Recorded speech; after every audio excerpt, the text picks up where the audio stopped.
बंगाल की माटी भारत के गौरव की माटी है। बहन और भाइयों, ये भारत के स्वाभिमान और सम्मान की भूमि है, कला साहित्य की प्रेरणादायी भूमि है, भारत के विरासत को एक नई ऊंचाई प्रदान करने वाली पावन धरा है। बंगाल की इस धरा ने कभी इसी पावन धरा में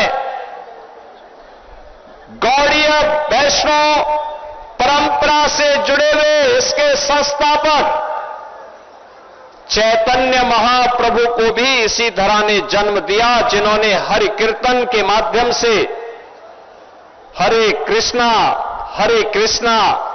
कृष्णा कृष्णा हरे हरे, हरे रामा रामा रामा हरे हरे का संघनाद किया था। वैश्विक मंच पर इस्कॉन के सन्यासी आज भी भारत के सनातन की इस पताका को लेकर के जब जाता है तो पूरी दुनिया बंगाल की ओर निगाहें लगा करके देखता है। बंगाल की धरा रामकृष्ण परमहंस की पावन धरा है। बंगाल की धरा लाड़ी महाशय की धरा है। बंगाल की धरा स्वामी विवेकानंद और स्वामी प्रणवानंद जी की पावन धरा है। याद करिए, इसी धरा में स्वामी विवेकानंद ने दुनिया के हिंदुओं को संदेश दिया था कि गर्व से कहो कि हम हिंदू हैं। स्वामी विवेकानंद आज से 100 वर्ष पहले इसका उद्घोष करते हैं, तब देश प्रतंत्र था।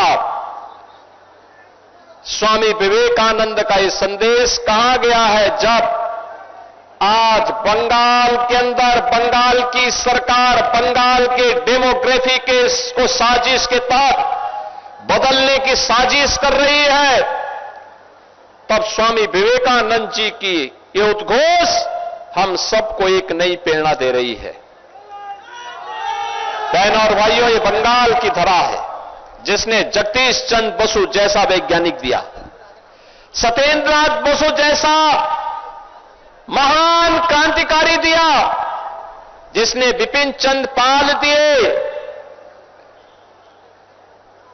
और जिसने भारत के युवाओं की भुजाओं में एक नया ओज और तेज पैदा करने वाले नेताजी सुभाष चंद्र बोस जैसा महान नेता भारत को दिया। नेताजी ने कहा था, तुम मुझे खून दो, मैं तुम्हें आजादी दूंगा। बहनों और भाइयों, नेताजी भारत की आजादी के लिए भारत के युवाओं का आह्वान करते हैं। पूरे भारत का युवा एकत्र होकर के नेताजी के साथ चला था। ज्यादा समय तक ब्रिटिशर भारत को गुलाम नहीं बना पाए, भारत आजाद हुआ। ये वही धरा है जिसने 1857 में भारत के प्रथम स्वातंत्र समर की लौ जलाई थी। ये बंगाल की धरा बैरकपुर से प्रारंभ हुई थी। ये बंगाल की ही धरा है जिसमें खुदीराम बोस हंसते हंसते फांसी के फंदे पर चूम गए थे। और ये बंगाल की धरा है जिसने 1905 में बंगाल विभाजन का विरोध करते हुए स्वदेशी का नारा पूरे भारत को दिया था। बहनों और भाइयों, आज उस बंगाल को, जो बंगाल कभी अपने कला और साहित्य के कारण भारत की कल्चरल राजधानी कहलाती थी, कल्चरल कैपिटल के रूप में विख्यात थी, जो बंगाल अपने कल कारखानों के कारण भारत की इकोनॉमी का ग्रोथ इंजन था, आज उस बंगाल को क्या हो गया? उस बंगाल में आज कल्चरल कैपिटल कहलाने वाली बंगाल ममता दीदी आज नाराज होती है जब जय श्री राम का नारा लगता है। ममता दीदी को ऐसे लगता है जैसे उसकी सत्ता हिल रही है जब हम हर हर महादेव का नारा बोलते हैं। मैं भी आया था तारकेश्वर, मैं भगवान तारकनाथ जी का दर्शन करके मैं आ रहा हूं। मैंने देखा है, आप सोचिए अगर यहां डबल इंजन की बीजेपी की सरकार होती तो तारकनाथ मंदिर में काशी विश्वनाथ की तर्ज पर भव्य कॉरिडोर होता।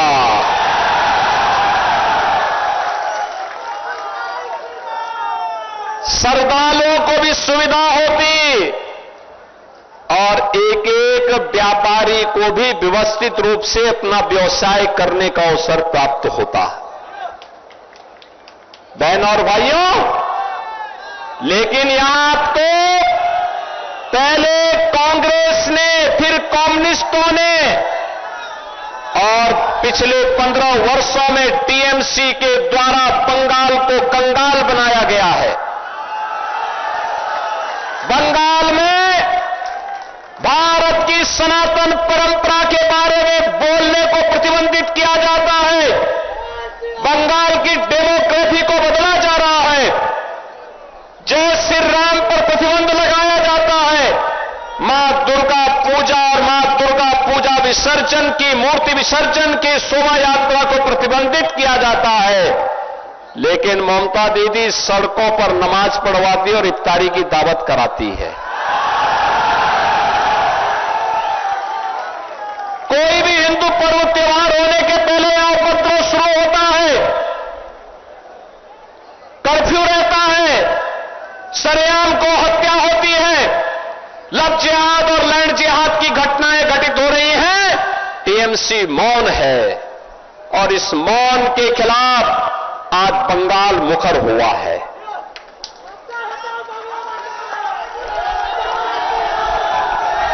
आज बंगाल मुखर हुआ है टीएमसी के कुशासन से मुक्ति के लिए और इसीलिए आज इस गुंडागिर्दी, इस कुशासन के खिलाफ आवाज उठाने के लिए मैं भी आया हूं आज उत्तर प्रदेश से।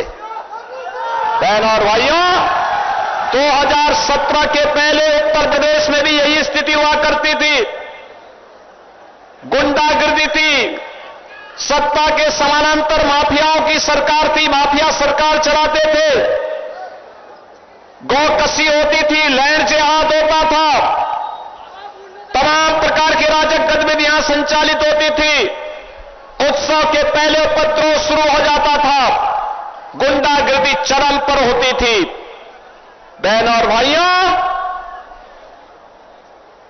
2017 में प्रधानमंत्री मोदी जी के आह्वान पर उत्तर प्रदेश में डबल इंजन की सरकार आई। गुंडागिर्दी समाप्त, कर्फ्यू समाप्त, दंगे समाप्त, बेटी और व्यापारी सुरक्षित हुई है, लव जिहाद और लैंड जिहाद को पूरी तरह प्रतिबंधित किया गया है। गौ माता को कटने नहीं देंगे, हिंदुओं को बचने नहीं देंगे। आज उत्तर प्रदेश के अंदर साकार रूप से दिखाई देता है। कोई वहां पे गौ माता की हत्या नहीं करेगा और करेगा तो फिर भुगतेगा भी।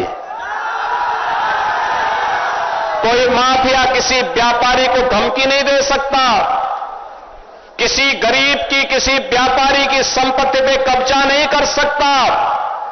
करेगा तो यूपी का बुलडोजर उसकी हड्डी पसली एक कर देगा।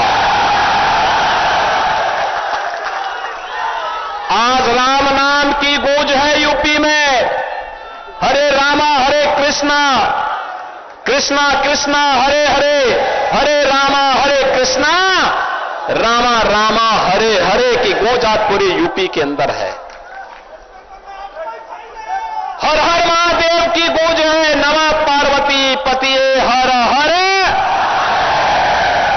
लेकिन जो बंगाल भारत को राष्ट्रगान और राष्ट्रगीत देने वाला है, मैं देख रहा था बड़ा बाजार में, मैं गया था कोलकाता में, टीएमसी के गुंडों ने गुरुदेव रविंद्रनाथ ठाकुर की विरासत की हवेली पे कब्जा करके वहां टीएमसी के झंडे लगा दिए। माननीय न्यायालय के आदेश से वो फिर हटाए गए।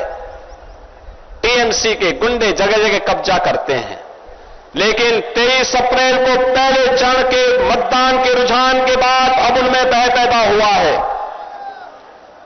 अब वे अपना ठिकाना ढूंढ रहे हैं। 4 मई को जब परिणाम आएगा, टीएमसी के गुंडे कहीं न कहीं आपकी सड़कों पर पंचर बनाते हुए दिखाई देंगे। और इसीलिए मैं आज आया हूं आपसे कहने के लिए, इसीलिए मैं आपको कहने के लिए आया हूं, डबल इंजन की बीजेपी की सरकार का मतलब सुशासन।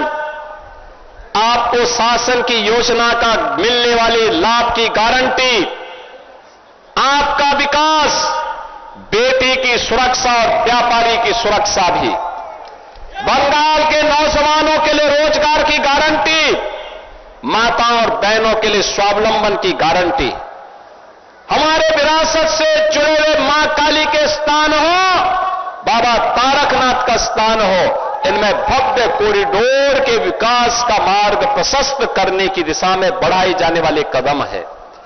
ये डबल इंजन सरकार के द्वारा जो अभियान प्रारंभ होते हैं, डबल इंजन सरकार में जय श्री राम बोलने पर प्रतिबंध नहीं होता, हर हर महादेव को बोलने में प्रतिबंध नहीं होता, लेकिन सड़कों पर इफ्तारी की दावत बंद जरूर हो जाती है।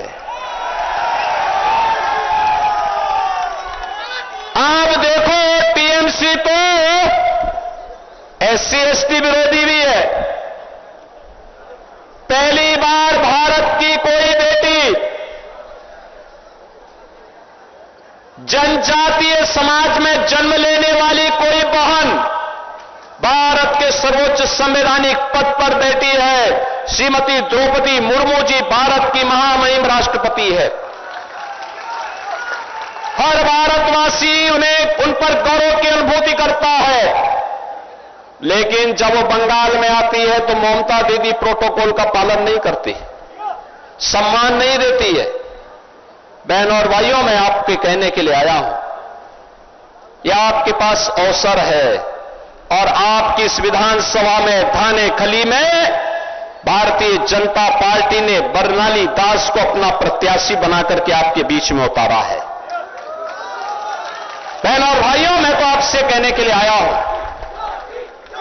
मैं बंगाल के नौजवानों का आह्वान करने के लिए आया हूं कि बंगाल के अंदर अब खेला शेष, ए बार खेला शेष, ए बार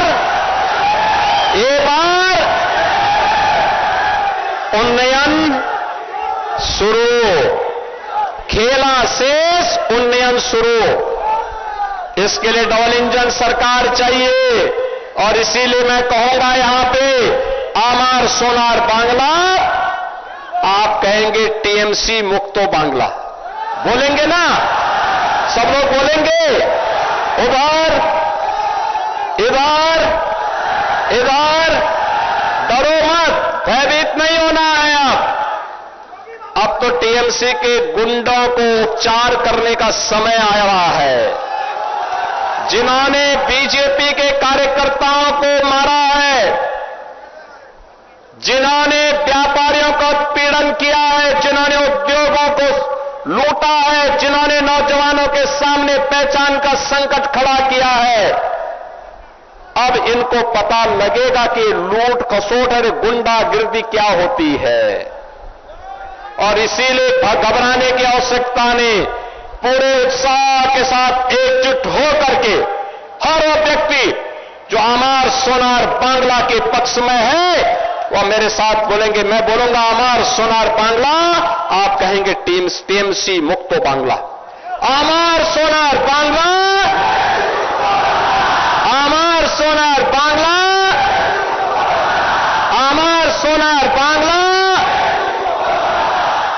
मैं कहूंगा पहचानो दौरकार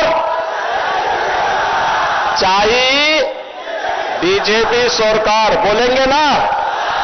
इतने जोर से बोलिए कि ममता दीदी के कानों तक आवाज पहुंचे, बोलेंगे ना?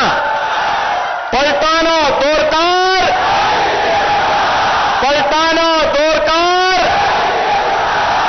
मैं कहूंगा ओंधकार, आप बोलेंगे हॉटवे। मैं कहूंगा सूरज, आप कहेंगे उठवे। मैं कहूंगा कोमल, आप कहेंगे खिलवे। बोलेंगे ना सब लोग? ओंधकार, ओंधकार, ओंधकार, सूरज, सूरज, सूरज, कोमल, कोमल, कोमल। भारत माता की, भारत माता की, भारत माता की। श्रीमती बरनाली दास को आशीर्वाद देंगे। दोनों हाथ उठा करके बोलो, दोनों हाथ, दोनों हाथ। जहां तक आवाज जा रही, उधर भी, उधर भी, उधर भी। आप भी, सब लोग बताओ, सभी लोग उनको आशीर्वाद दे रहे हैं ना? तो मेरे साथ बोलेंगे वंदे, वंदे